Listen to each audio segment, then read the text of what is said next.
The opinions expressed by the host and guests in this show are not necessarily the views of Children's Health Defense.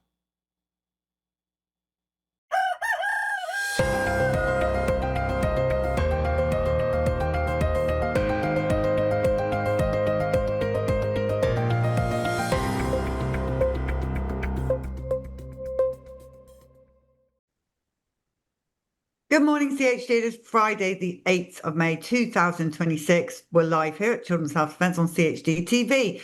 Hantavirus. Okay, it's all over social media. It's all over the news. Everyone's talking about it. So who better than to bring on to talk about what is going on is Dr. Karl Jablonowski, our senior science researcher at Children's Health Defense. Good morning, Karl. How are you?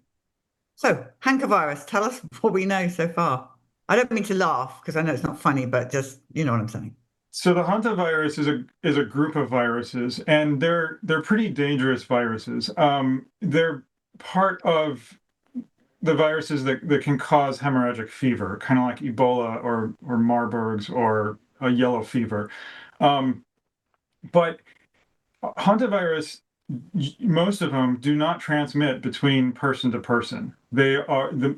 You contract it from exposure to feces or urine from rodents or rodent nesting material. And to put it in perspective, over the last 30 years in the United States, 890 people have been infected with this virus. It does have a high mortality rate, so about 300 of those have died from the virus. But the Andes strain of the virus is the only one that we are aware of that can transmit from person to person. And we found that out in 1995 or so. And our knowledge of the virus is fairly limited. As far as we know, less than 100 people have ever been documented of contracting this virus.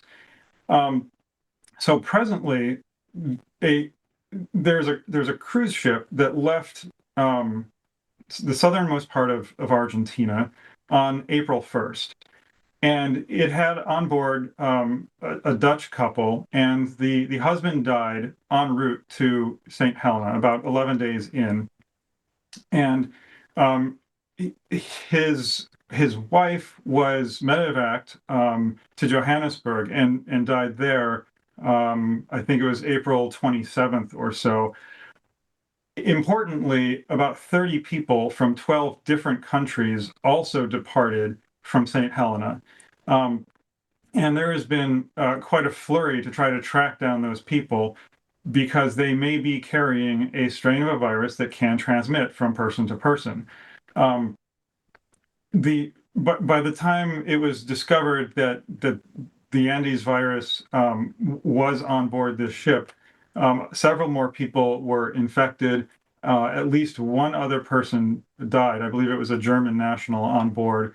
And the rest of the remaining people are in isolation on board, kept in their cabins with no exposure to fresh air, which is a pretty horrific scenario. But that is where it is developing right now. I believe the ship is en route to the Cayman Islands, where they potentially will be isolated or kept offshore. And there have been a lot of speculation about is this another pandemic play? And when billions of dollars are to be made, it's hard to tell.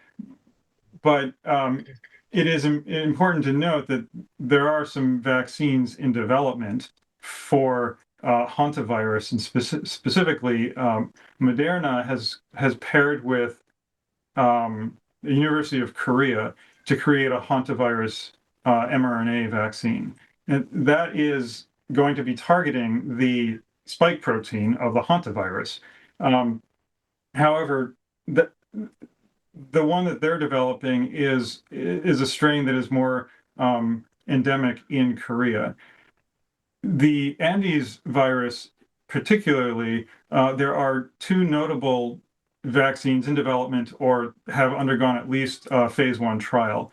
The University of Texas has an mRNA vaccine that is a lipid nanoparticle that has been successful in animal models, but has yet to be, to my knowledge, attempted in humans.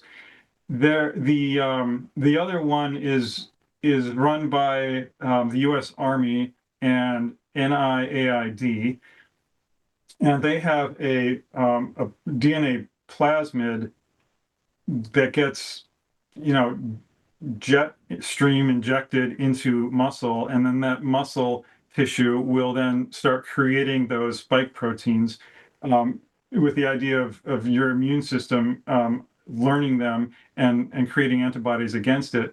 It had a phase 1 trial, including 40 people who were injected with it and 8 people in placebo. Importantly, one person who had the highest dose and the greatest number of doses developed a muscle breakdown condition called rhabdomyolysis, which is awfully uncommon, and I think pretty damning for the clinical trial in itself. That you're injecting instructions for your muscle to create these spike proteins, and that your muscle is degrading is not a good sign for the development of this vaccine. Karl, some people are saying on social media that hantavirus is a side effect of, I think, Pfizer or the COVID shots. Do you know anything about that? Hantavirus was indicated as a side effect. I don't know where that came from. It was in a document that had a whole lot of side effects in it. In fact, it was one page that was G and H. Sorry, adverse events that started with the letters G and H, and hantavirus was in there. But you wouldn't. It'd be pretty far-fetched that the hantavirus itself was in the vaccine vial. So here's the thing. Everyone's like getting hysterical. Most of our movement is just like, whatever, we're not going to do this thing again. So should people be concerned about hantavirus on the everyday person who lives, I know, say in Austin, Texas, right here now? I mean, no, you should be aware that, hantavirus could exist in rodent feces and urine, and if you go sweep out your shed to make sure it's well ventilated, but ultimately no, this is not a fast-moving virus. It is contagious several weeks after the person is infected, but like I say, we don't know a whole lot about it because so very few people have been infected with it. But it does appear to be contagious right before bad symptoms begin. But the likelihood of encountering it is so minuscule that no, I think you just watch out where you clean up after rodents, and you'll be fine.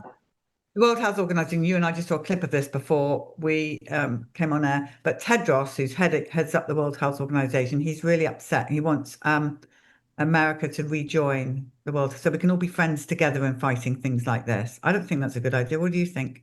I don't think that's a good idea. The World Health Organization is a consolidation of power, and that is all I see it being. And, Jeremy Farrar, I think he's an Order of the British Empire awarded doctor, has his fingerprints all over the paper that talked of proximal origin theory of COVID-19, that tried to convince the world that COVID-19 didn't come from anywhere but a wet market. And that's just ridiculous when the Wuhan Institute of Virology was studying coronaviruses under inadequate security level, and he was fully aware of that. He was at the time director of the Wellcome Trust. Now he's a director at the World Health Organization. And the last time I read the World Health Organization's opinion on the origin of COVID-19, they were still talking about it being natural spillover event. But no, the World Health Organization, don't be fooled by the name. It is power consolidating, and that's all it is. And it wants, power wants more power. That's all it ever does. And it is really antithetical to the United States to give away our power over our own health and our own practice of public health. Karl, just a quick question on vaccines. So if you were a big pharmaceutical company making a vaccine, you're going to make a lot of money if you get in contact with the press, which you pay, all the sponsorship going over to the press, and to scare people so badly like they did in COVID and sell those vaccines. That's a big load of money, is it not? It is. Yes, the media has been and will continue to be, the number one PR for Big Pharma, creating a better bottom line for Big Pharma. Okay, so bottom line here is do not be afraid. If you're going to clean your shed out with rats in, keep your shed open or something along those lines. Go out in the sunshine, as Dr. Suzanne says, eat good food, do not take their vaccines, and keep listening to Children's Health Defense, CHD TV, The Defender, and turn off your mainstream news. Is that pretty good advice? That is. Karl, thank you so much for being on this morning. We truly appreciate your updates. Thank you for having me. All right, everyone. So now we're going to go to Kim Witczak. Now, many of you may remember her because we had her on before. Good morning, Kim. Good morning. Good to see you. It's good to see you too. Now, I think what we should do is let's start with a little clip of Robert F. Kennedy Jr. because you were at the Maha Institute on Mental Health and Overmedicalization recently. And so let's just take this clip because Bobby was there, was he not? Yes, he closed out the meeting. Okay, let's take a clip from that and then we'll get you to explain what this is about.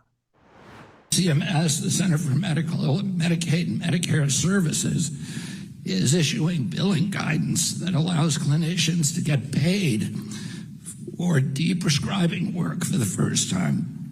Care plan.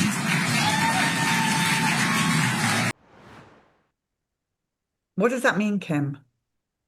Well, deprescribing, basically this was a hearing or a summit on mental health and the overprescribing of the antidepressants, et cetera.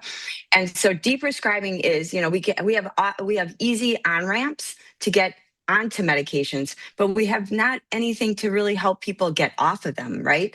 And that is the one thing that a lot of people can't get off these medications. They've been on them for years. And when they try to get off, they oftentimes, when they go back to their doctor, there's no standard. Really nobody's been helping them. And so now putting an effort into helping deprescribe, because as we have seen, a lot of times it is left up to the individuals, and we need to have a concerted effort and education that goes to our physicians. But it really, this is what happens when you have antidepressants and the entire system that has gone rampant for many, many years. And what happens with these medications, like I said, easy on-ramp to get put on these medications. And several people, obviously mental health is really something that people do think about and take care of. And we're in this, growing crisis, and as we've seen, but so has the rising prescription of the use of these drugs. So anyways, it's the first, like when Bobby came out at the end of the meeting, this was a one-day summit that was held. It was a much needed summit on the overprescription. And it's the first time I've actually seen government or an official involvement on taking stands on something. The last time we saw this on antidepressants was during the 2004-2006 when the FDA added black box suicide warnings to antidepressants. So this is a welcome, as you heard the audience clapping, and because a lot of people can't get off these medications anymore. No, and we've been doing actually on CHD TV some horrific stories about people that come off or take them erratically as well. And just quickly, do you mind reminding our viewers about your personal story? Sure. Almost 23 years ago, my husband, healthy husband, went to his GP. He had trouble sleeping, and he was given an antidepressant Zoloft and told him it would take the edge off and help him sleep. And 5 weeks later, with no history, he was found hanging. And literally the night that he was found in 2003, the coroner asked me a simple question, was he taking any medication? And the only medication he was taking was Zoloft. She said, we're going to take it with us. It might have something to do with his death.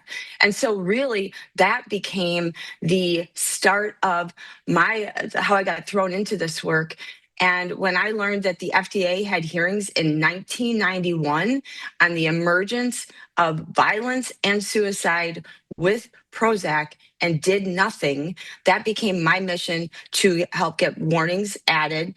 And then subsequently, that same committee in 91 who didn't do their job, I have now spent the last 9 years as the consumer representative, making sure that the voice of the real world public is heard in these discussions. And I can tell you why this summit, and I feel very honored that I got to open up the summit with what I call kind of the heart of the whole meeting, which are the everyday people whose lives have been impacted by the use. And these young people, many, some of them were put on as early as 7, 8, 9 years old and have had their entire childhood under medication. And now they're like in their 30s and they can't get off of them.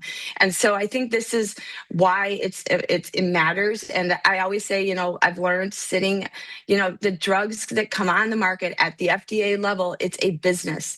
And they're going to when pharmaceutical companies control clinical trials, they are going to obviously show that the benefits, right? You're going to make your product look best. And so it's really it's easy once it gets on the market. And we don't really talk about the harms. So the real world is part of and has to be part of anything to do with drug safety efforts. And that's why I applaud HHS and Bobby and what they're doing, the secretary, because they're really going to put an effort into let's look at this. That's one of their outcomes is we're going to start educating providers because, like I said, we have an easy on-ramp and, you've got a lot of people. How many people came up to me after that have been on these drugs for like 20 years? And then I was curious. I'm like, how did you get on this drug? And they were like, we had somebody of public speaking, a fear of public speaking, divorces, breakups. And so these are all, it's easy to get put on the drug, but then they're not being told that you might have difficulties coming off. And so this conversation is so welcome. And I am thrilled that it's even it's having the kind of national attention that it should be, because many people like us and myself have been in the trenches, screaming, feeling like nobody's listening. And it's finally great to have, but that means I think the power of the people are coming together and connecting their stories and realizing, whoa, this is way bigger. When I think back to when we were doing our initial work, there was no social media. So you had to actually connect with people in real life and you are easily dismissed, but it's kind of hard to dismiss what's growing. And, especially around this Deprescribing, a lot of what's happening is social media communities are forming and people are helping, just a lot like the COVID vax injured, they're having to help themselves. And so it's great to see the government finally do something with this, and it's well deserved. Kim, how do you come off drugs? We've heard stories of very, very young children being I don't know, fall over, hurt themselves, and they're suddenly on these weird drugs. And they can't come off them. The parents don't know how to get them off them. My concern, and also, while I've still got the floor, my concern is that if they're going to get paid or monetized for helping people come off these pills, what's to stop them from just saying, okay, I'm not giving you any more because I'm going to get money for not prescribing them to you? Because that's not going to be okay either. There's got to be some smooth transition, whatever that is, of coming off safely off these drugs, because people are killing each other. They're shooting up schools and goodness knows what. This is all, in my mind, because of these psychotropic drugs. Yeah, I think, well, it's a good question. You know, it's easy to get put on these drugs, right? And we also, I think it comes back to, at the end of the day, I think it's still about informed consent, right? Like that, you know, all the information before you even put yourself or your kid or anybody on these medications. That part of it is, if you decide, like, you know, for a lot of these people, there might be other ways, pharmacologic, you know, ways that you could deal with it first. But if you decide to go down the medicine route, you better know that, you know, to have a discussion around the off ramp. And I don't think, you know, right now what Bobby's talking about in that is, you know, with Medicare, because, you know, that we have a bunch of seniors that are on these medications too. So I don't think it, you know, I don't know that the private sector, because right now that there really isn't any kind of, the people who are helping, it costs a lot of money for people to get off of it. And that's why I think it's been so frustrating for the everyday person, and why they've had to rely on each other to hyperbolic, you know, tapering, which, you know, again, that's not my story. There's a lot of other people who are way better equipped to talk about this. But for me, it's about the lack of information on the front end, that when you do go and you're trying to get off these medications, and you tell your doctors, what often happens is, as you're describing what's happening, and they're being told that it's their disease relapsing, and so then they stay on, or they get another drug added to it. And so I think this concept of even just talking about, what does discontinuation, and I will say, you know, of course, I love to see what the narrative is out there and what the other side's saying. And, you know, you hear that it's, you know, it's like the whole idea of political is just ridiculous, because this is not politics. It doesn't know red or blue. It, you know, it's purple for people, which I've said from day one. But the idea that, that there's people are saying you're going to take away our medicines, that is not at all what this is about. This is truly a conversation about information. And is it necessarily the first line of defense? You know, like, I think back to Woody's story, that should have been the last thing that they should have given him, is Zoloft. And if they would have even told him it was an antidepressant, he would have said, well, I'm not depressed, right? So I think we have to, this is like the perfect opportunity to kind of take a step back and look at it. But by no means is it taking away any medication. I think it's about having all the information so that you can make an informed decision, and also know that in that tapering process, or trying to get off of it, be very careful when the doctor is telling you, like, because you know, a lot of times they haven't had the education.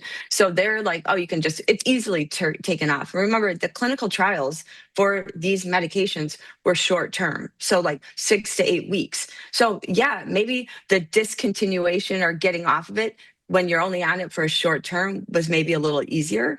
But now when people are on them for decades and they try to get off, and they're having brain zaps, they're having side effect akathisia, things like that, where the doctor's still, you know, that's the other thing. They're not even aware of what type of side effects and what it looks like. So I think it ultimately comes back to, you know, you certainly don't want to stop quickly. It's a process. And I think there's a lot of people out there that are in the lived experience world that probably share what worked for them. And some people it hasn't worked. And, like the couple people that were on that panel, they're still on them and they can't get off of them. Both Cam, who got put on them at 9, and Danny Gansky, who was on them at 7, they're still on doses when they're in their 30s of trying to get off of them. It's the same thing as with the vaccines. I mean, if they could just tell us what, that I know on someone just pointed out in the chat that on mainstream TV, they do list suicide as being a part of taking it. But why would you give a drug to a 9-year-old that could potentially make, for whatever, anxiety or whatever, that could potentially make them kill themselves? And what is in that drug that makes you want to? Because your Woody was a fun, great, not depressed, healthy human being. And then suddenly he killed himself. What on earth was in that drug that made him do that? Yeah, it's funny. So yes, that is true. Whoever made the comment that the warning, they say suicide, but you got to remember at this point, every single drug has something, right? Like you hear all the side effects. So everybody just ignores it. And truthfully, most people don't realize that warning that we fought hard to get ends at age 24. And so the drug doesn't know that you're 25, but what it is, there's a side effect called akathisia. And you're hearing a lot about it right now with Jordan Peterson. His family's really speaking out about it, and I'm so happy to hear it on the getting some attention. But akathisia, quote unquote, Pfizer wrote, chief medical officer wrote a journal article where he talked about if a person gets akathisia and it's drug induced, death can be a welcome result. And so because it's so like head outside the body for Woody, it's like constant moving. It's like a burning sensation in your body. You want to scratch it out.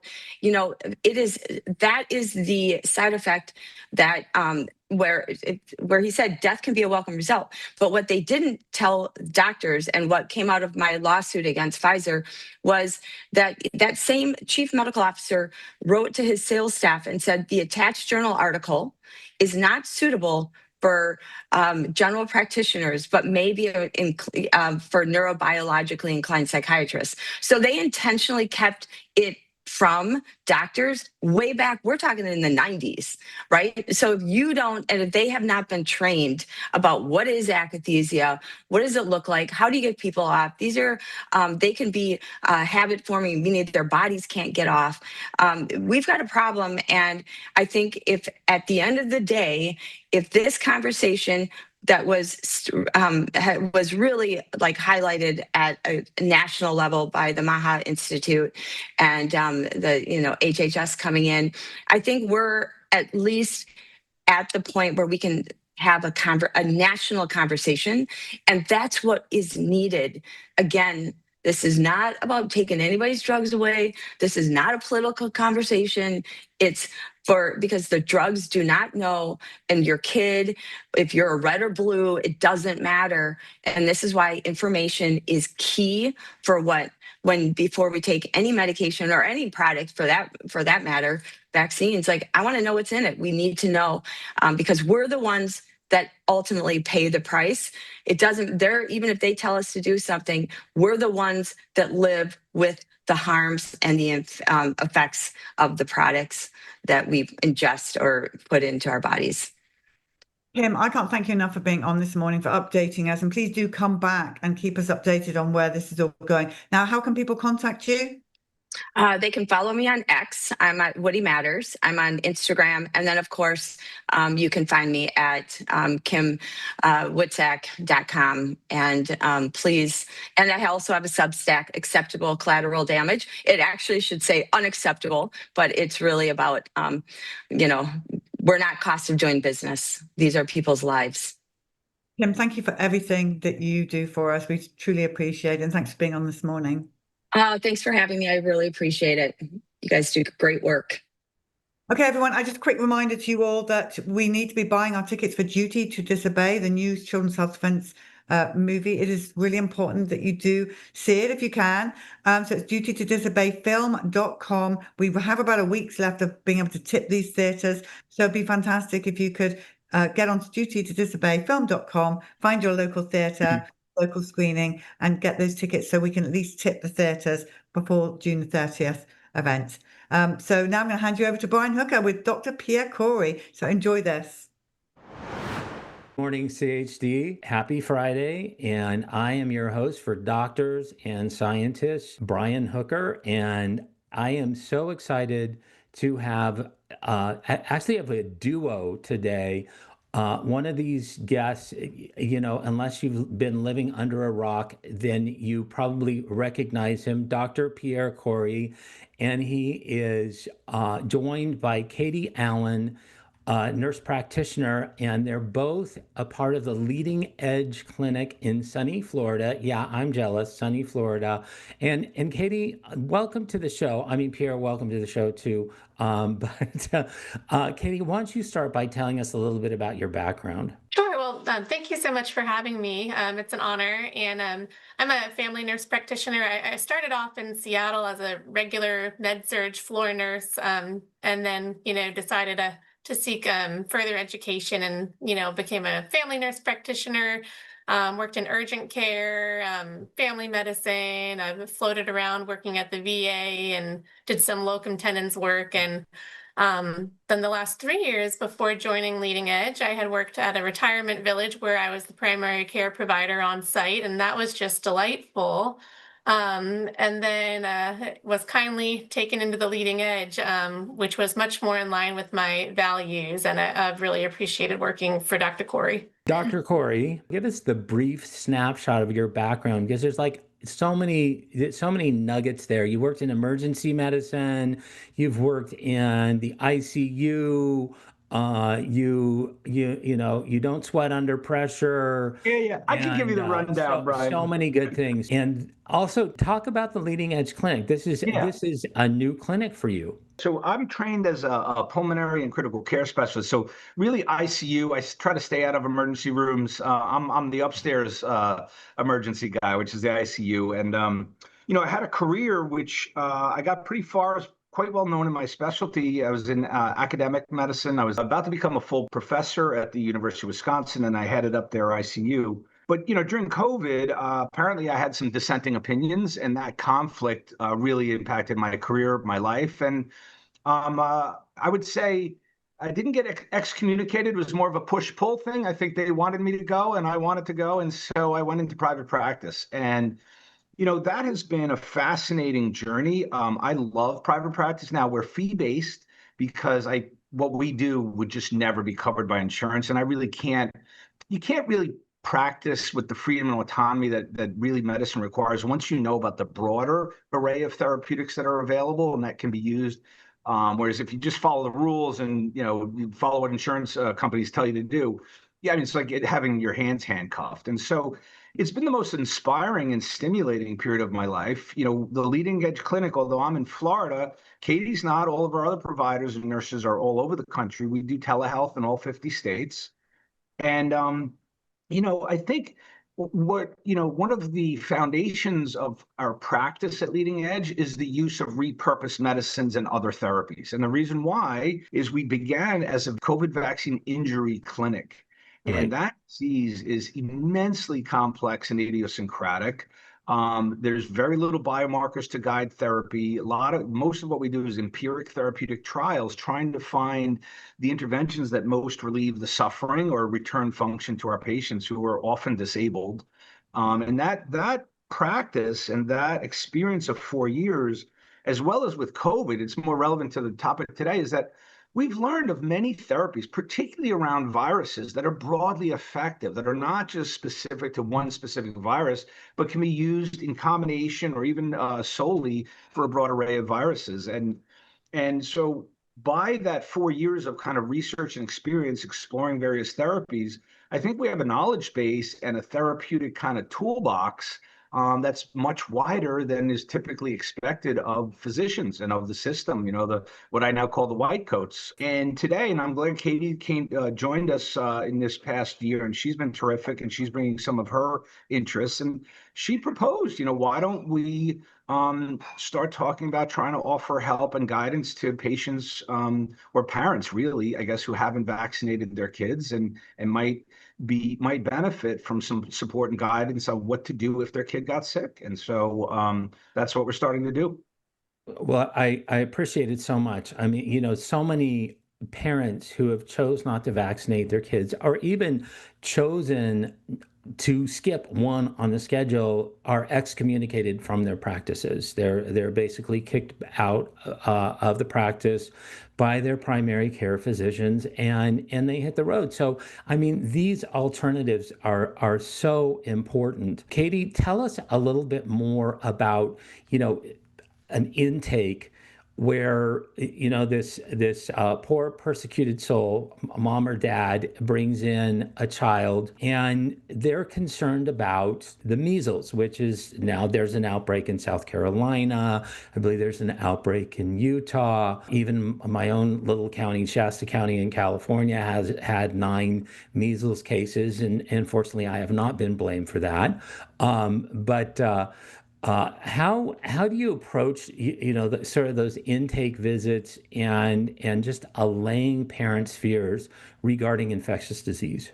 Well, I did a little bit of that when I was in family practice the last 3 years. I may have been working at a retirement village, but I actually saw a lot of children that would come to me from the community because word got out that I was very friendly towards the unvaccinated population, and they were being actively turned away from the pediatric providers in our area. So I rapidly accumulated a large pediatric base working in a retirement village, which was very fun.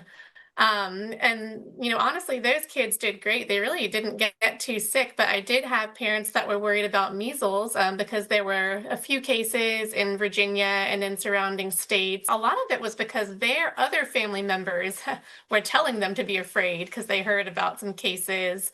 So, we talked a lot about ways to keep their children healthy, avoiding processed foods, get time in the sunshine. I had a lot of children doing cod liver oil because it's got vitamins A, E, and D, which a lot of kids don't get enough of that in their diet. I would turn many parents to the Weston Price Foundation website because there's such excellent nutritional advice on there for kids and families in general.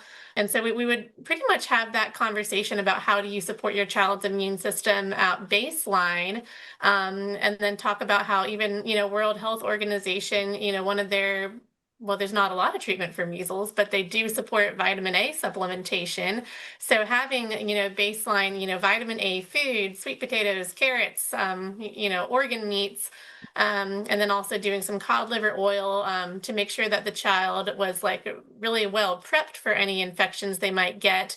And then knowing that they would have either vitamin A or cod liver oil on hand, and what the World Health Organization treatment recommendations were, which are fairly simple.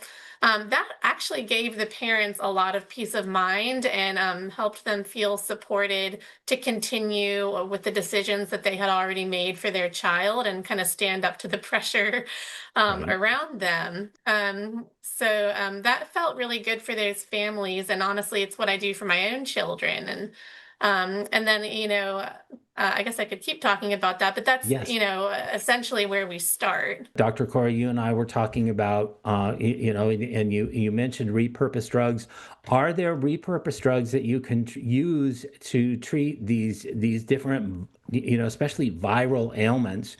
I mean, we're used to bacterial ailments and the slew of antibiotics and things like that. But it's the viruses, it's the influenza, it's the COVID, the measles virus. What in terms of repurposed drugs, are you able to see or are you having success with? If you go to the website c19early.org, I think the last time I looked, there was 72 different interventions and therapies that were proven effective in COVID.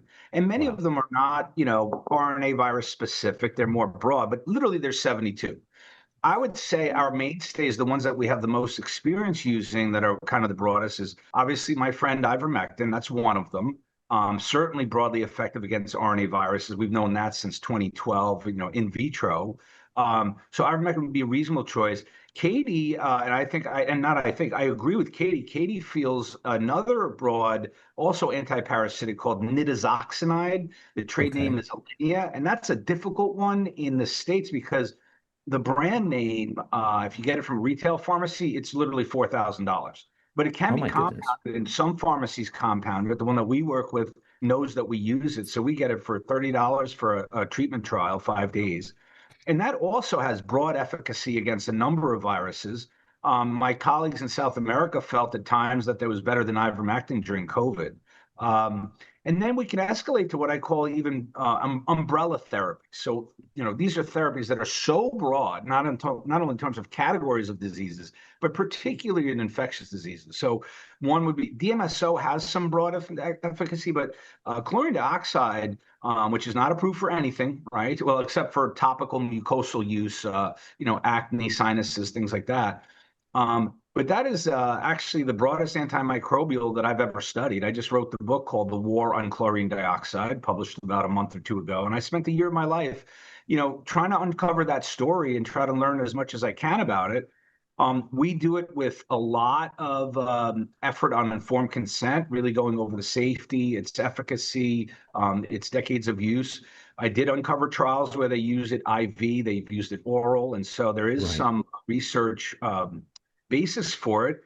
And I don't know if that would be our first line, and Katie can talk a little bit more about how she would approach it. But I think the point I want to make is, when you're doctoring or caring for a patient, you're always responding to the situation as it evolves. So a kid that's progressing nicely, starting to recover, you can take your foot off the gas and just let them recover. If someone is not responding, getting worse, then you sometimes have to escalate therapies. And so we would do whatever child needed, whatever virus made them sick. The last point I want to make, and before I hand it back to Katie, is, Brian, if you think about the larger context of what we're kind of doing is, this topic of informed consent, it always seems to center around this idea of risks versus benefits, when actually that's an incomplete kind of that's an incomplete practice of informed consent, because you never want to tell a patient you either can do this or you can't, and that's it, and it's that's all we're going to leave you. It's actually always risks, benefits, and alternatives.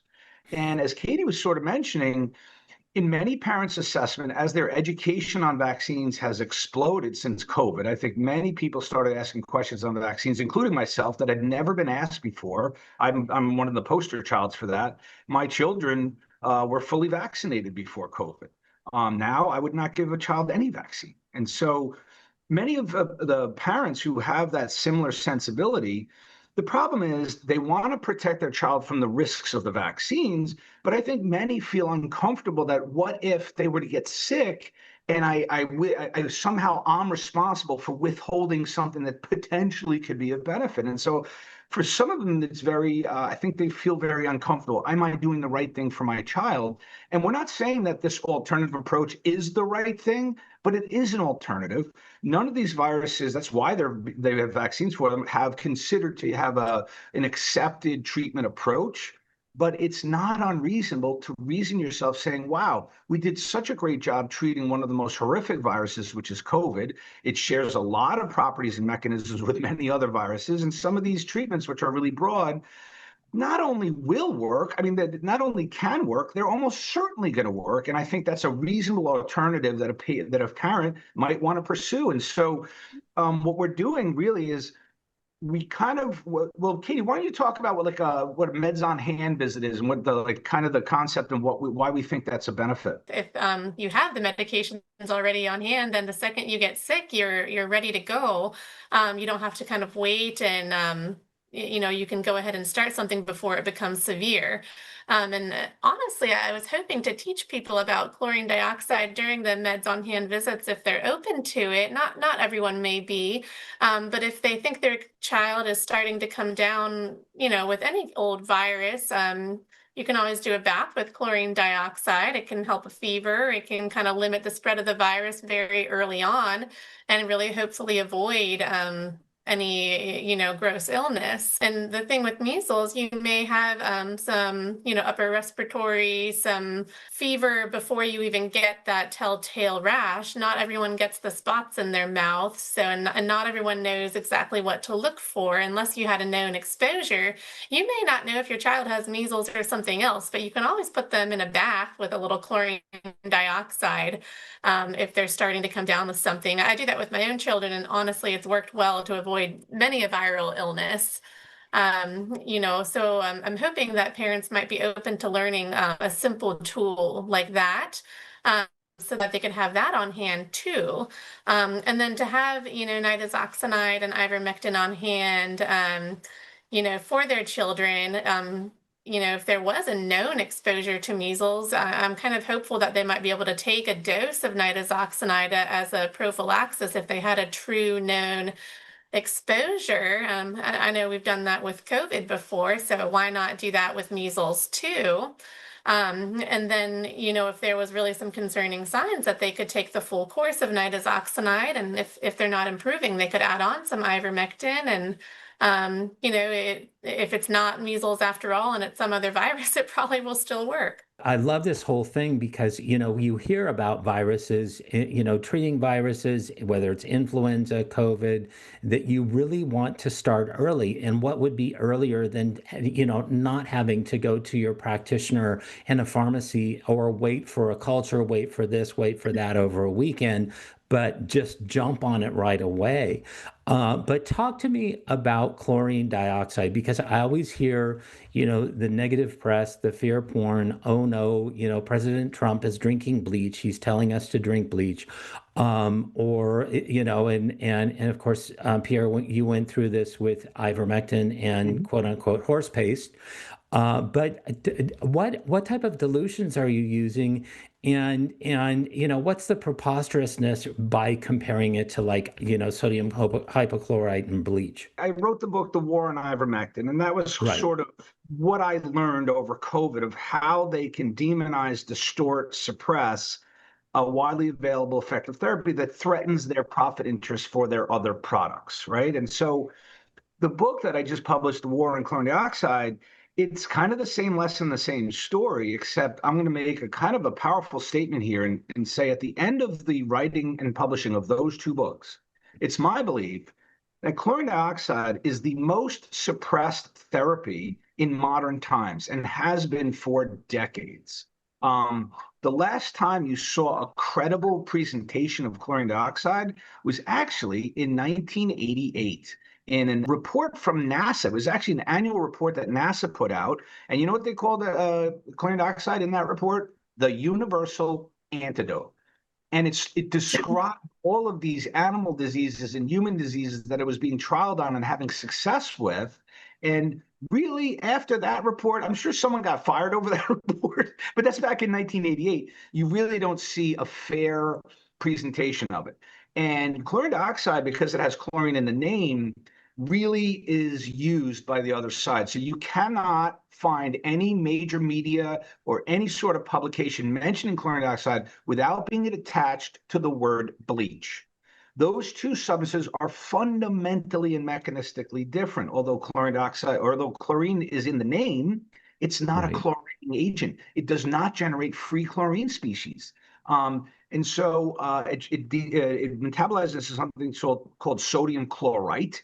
And chlorine dioxide is what's called an oxidizing agent. So it oxidizes the membranes of organisms. So basically steals an electron, and I think of it almost like pulling a thread on a shirt. So it basically unravels the membranes. And what's fascinating about chlorine dioxide is that it's very weakly oxidative. So it sits in this spot where it doesn't harm human tissues. Human tissues cells have pretty abundant antioxidant protection, but it uniquely will zero in on pathogens. And one of the more disturbing chapters in my book is I actually had I met a source who worked in intelligence through the 80s and 90s, and their specialty was in helping Soviet scientists defect. And they helped a man named Vladimir Pasechnik defect. He was the head of the Russian bioweapons program. He defected in the 90s. And he related that the Russians knew back in the 1980s that chlorine dioxide was the universal antidote to all bioweapons. This is from the Russian bioweapons program. And then what you see over the decades, and you'll see so many mentions of little local ABC News, even national ABC News, anytime chlorine dioxide gets mentioned, they caricature anybody who says anything positive about chlorine dioxide as this doctor treats people with bleach. The bleach doctor. Bleach, bleach, bleach, bleach, bleach, bleach. In fact, I think bleach shows up 112 times in my book because it's just what they do. And Brian, does bleach remind you of the words horse dewormer? Absolutely. Right? I mean, it's just the same play, same script all the time. They do not like medicines. And the thing about ivermectin, right, is that one probably, I don't know if I would give it the term an umbrella therapy, but it's pretty broad, right? So viruses, some bacteria, and it's also effective in cancer. So it crosses a few kingdoms right there. Chlorine dioxide is one of the broadest umbrella therapies. It's been shown to have efficacy in cancer, autoimmune disease, clearly any infections, and so it's quite the threat. And I don't even know what risk I'm taking talking about this like here with you. They do not want a credible presentation of that compound. Oh, absolutely not. I mean, anything that is going to cut into the profits, anything that is going to cut into the vaccination program, very, very well. I want to segue to whatever commentary. I'll start with you, Katie, that you have on this. One disease that strikes fear in the hearts of many parents is whooping cough, and you always hear about the toddler that succumbed to whooping cough or the infant that succumbed to whooping cough. Talk specifically to pertussis for parents who might be considering foregoing the DTaP vaccine. What type of treatment options and what type of prophylactic options you would give in that particular instance. I did see pertussis when I worked in urgent care in Seattle, and all the children made it. So I'll say that. Of course, most of them were a little older, and my understanding with the vaccine is the efficacy isn't actually quite as good as having natural immunity anyway. So that's always something to point out to parents that are trying to make a wise decision. And I think a lot of the same principles still apply. If your child has a really healthy, nutritional foundation, clean air, clean water, maybe some Armina mineral water, Dr. Kory. There's some really good things you can do to support that child's immune system. So if they do get sick, they can sail through it much easier. A lot of times the kids that really don't do great with pertussis, like when I saw in urgent care, where they really weren't healthy at baseline anyway. I love trying to do the preventative work, which is much harder than vaccinating, which is teaching people how to live a healthy life, which is so much harder, but so much more worthwhile. Starting foundationally, let's use the well child visits as actually creating well children. When you use therapies like chlorine dioxide, DMSO, there are specific recipes for these. When you look at, say the difference between an ear infection, that's it could be like an endogenous bacterial infection, versus COVID, the new trendy COVID, cicada or whatever they call it.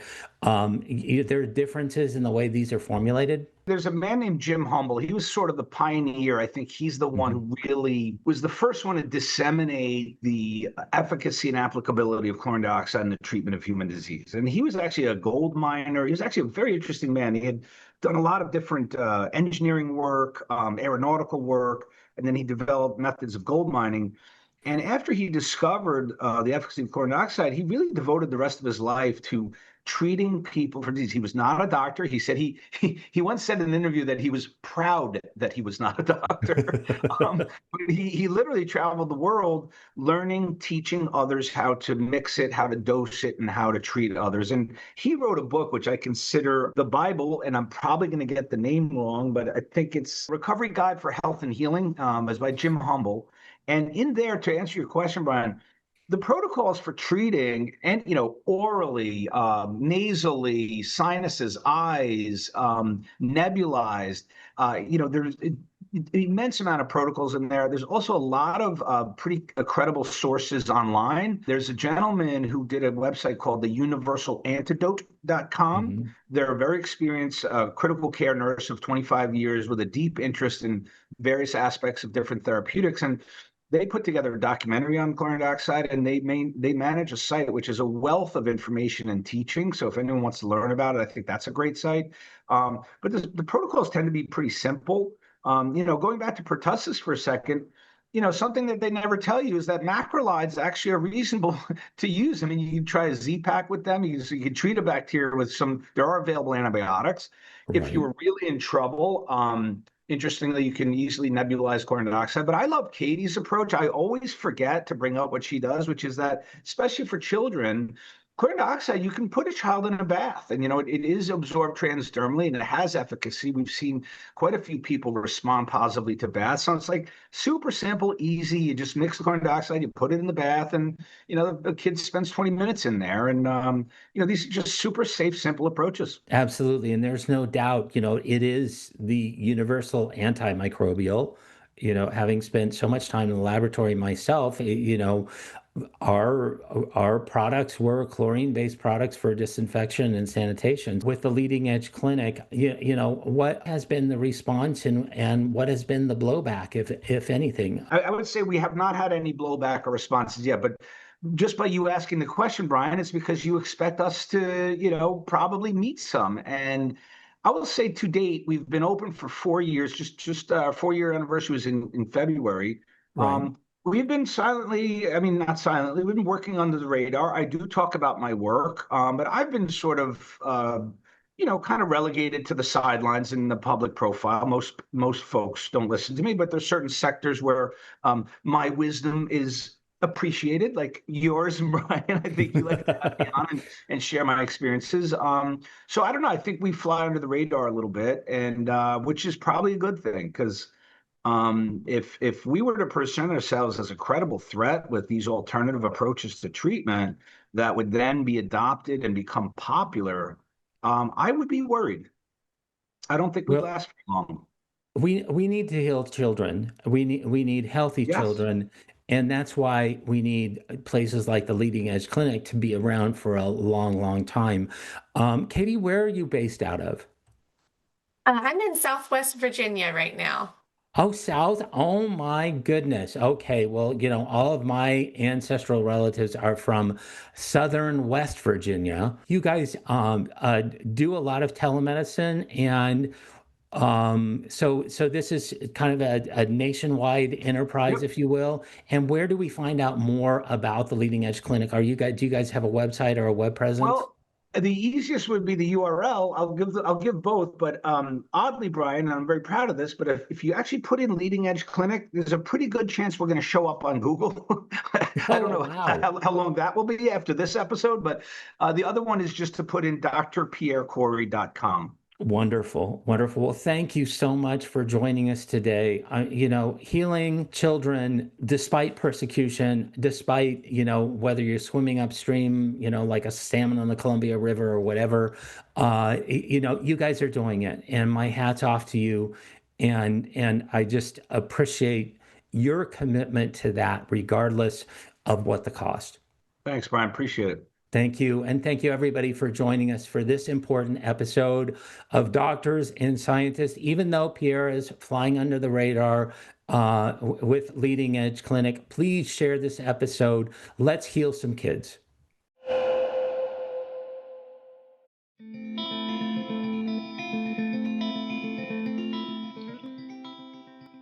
I am Marcel Sibley, and these are my kids, Chloe and Bella, and this is my mom. Well, we've had your mom on already. Yes, so we Dr. know Sibley. Your mom's an amazing doctor. Yes.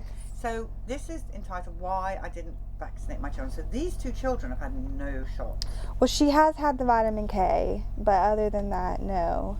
It was in 2020 when I found out I was pregnant with her, Chloe, and I just kind of went through my pregnancy, didn't think anything of it. I actually did get the Tdap shot. While you were pregnant? While I was pregnant, yep. So, I grew up always, getting vaccines because my parents were, And that's very important. You into didn't really that. mention you were very pro-vaccine before. So it's kind of important when they call you an anti-vaxxer. Yes. And all that.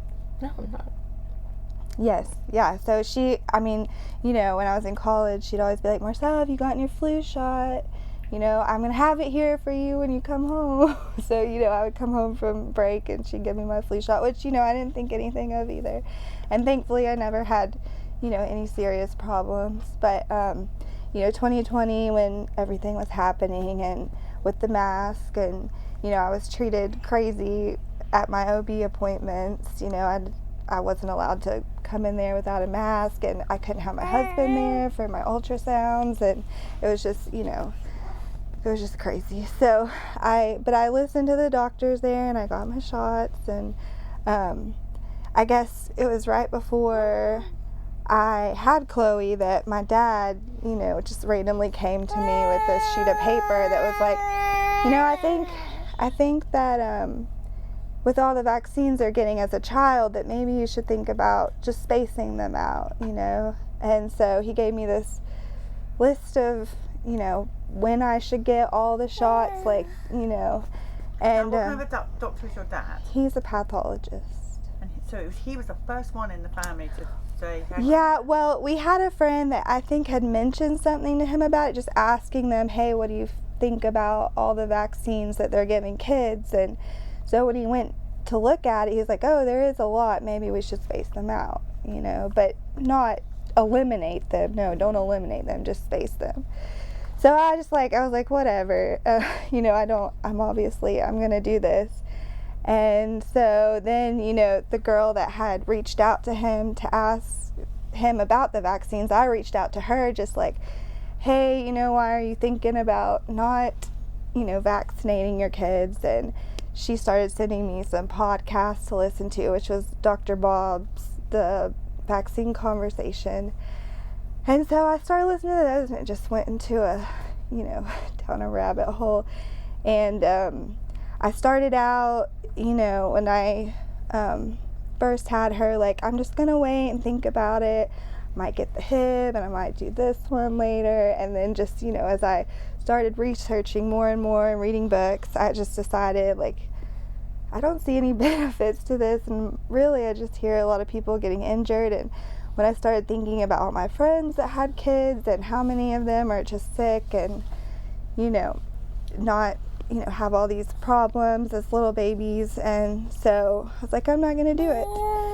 So I was taking her to the only pediatrician in our area that would allow you to, not vaccinate or space them out.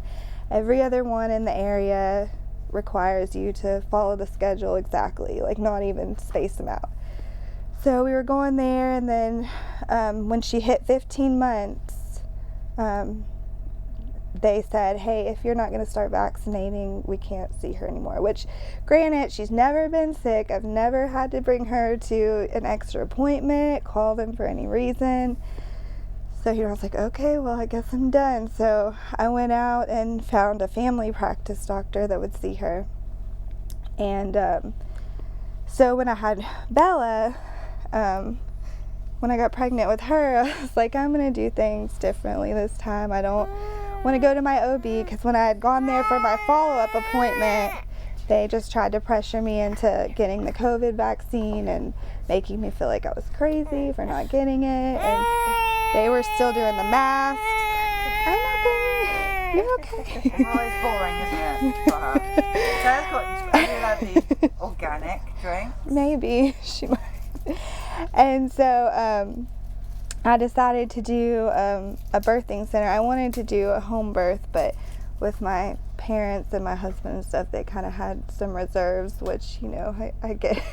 But so I went the birthing center route, and with Chloe, I did end up getting her the vitamin K shot at the hospital, which I wouldn't do now, and I definitely wouldn't have gotten a shot when I was pregnant. But Mommy, with her, I did not. And okay. Sorry. And so it was just it was a better experience doing that for your with next her. baby, I think if I had another one, which if I'm pregnant, it's your fault. I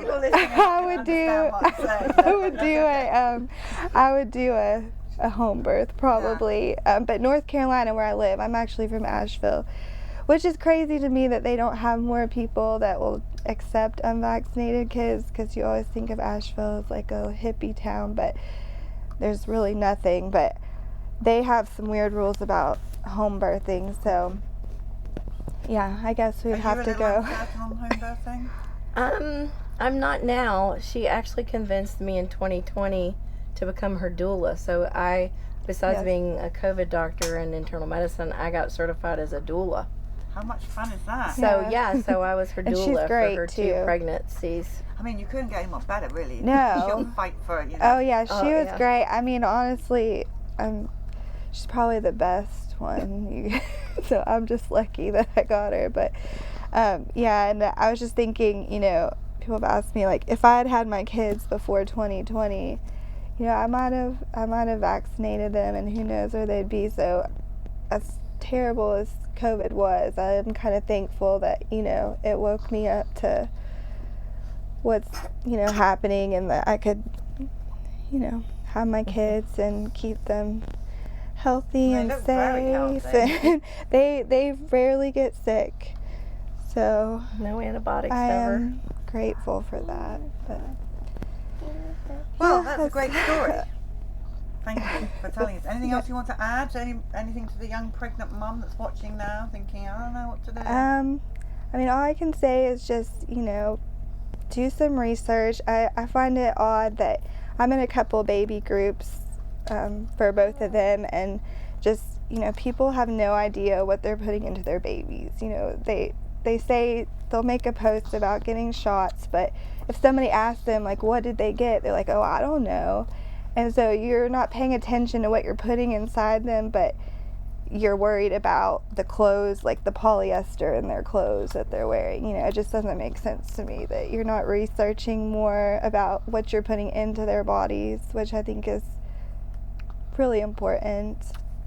So that's all I would say, is just do your own research, and you can always do it later. Yeah. You can never undo it. Right. Once it's done. Right, yeah. And that was my thing, and I'm glad that, I was able to wait. I think it's time we end this interview. Okay. Thank you very much. Thank you.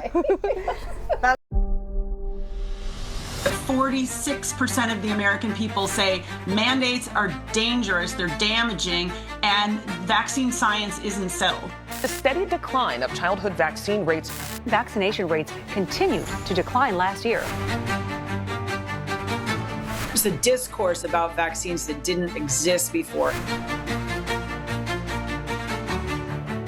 Children's Health Defense. Children's Health Defense. Children's Health Defense. Children's Health Defense. Children's Health Defense is the leader in the health freedom movement.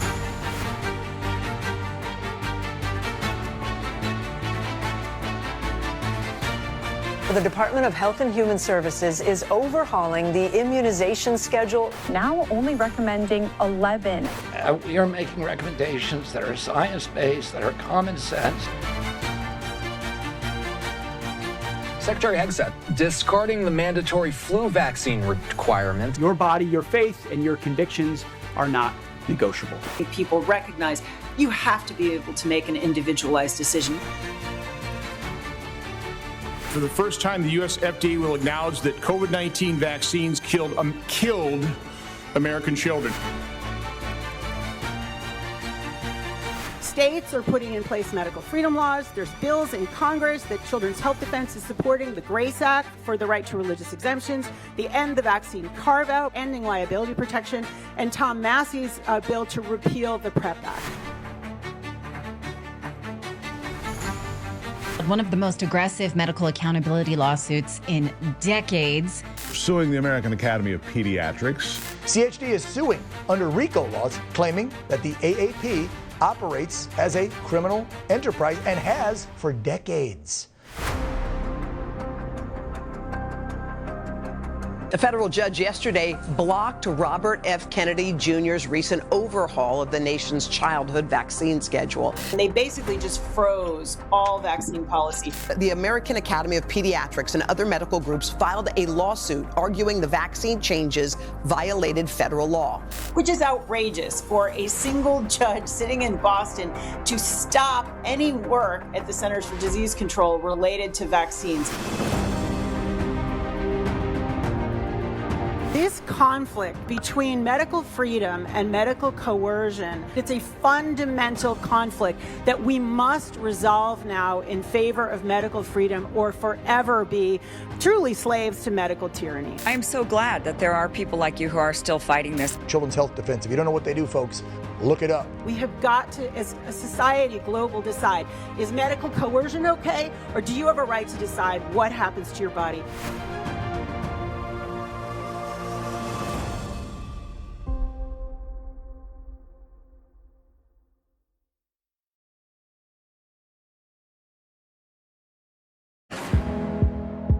This and all CHD TV programming is made possible by generous support from viewers like you.